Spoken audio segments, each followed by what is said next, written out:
dans un roman, tu peux mettre de la sociologie, de l'histoire, avec les dialogues du théâtre, tu peux mettre de la poésie, tu peux mettre des extraits de chansons. Moi, je mets souvent des extraits de chansons à l'écrit.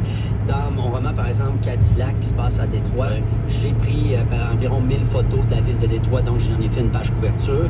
Donc, il y a pour moi possibilité de ramasser tout ça, puis c'est parce que le rap, par exemple, tu fais une chanson, tu dis tantôt, on raconte une histoire, c'est souvent avec un seul point de vue, alors que le roman choral permet des personnages secondaires qui viennent contredire le discours et permet aussi des digressions, des apartés sur une poignée de porte, sur une réflexion. Un personnage la Madeleine de Proust, par exemple, tu manges un petit gâteau, puis ça te rappelle toute ton enfance. Donc ça le roman permet ça, de revenir après.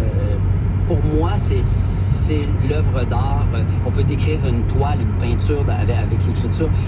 La seule chose qui m'intéresse dans un roman, c'est le style, c'est la façon de raconter. Il faut que ça soit bien écrit. Tu peux me parler de n'importe quoi, mais il faut que ça soit bien écrit.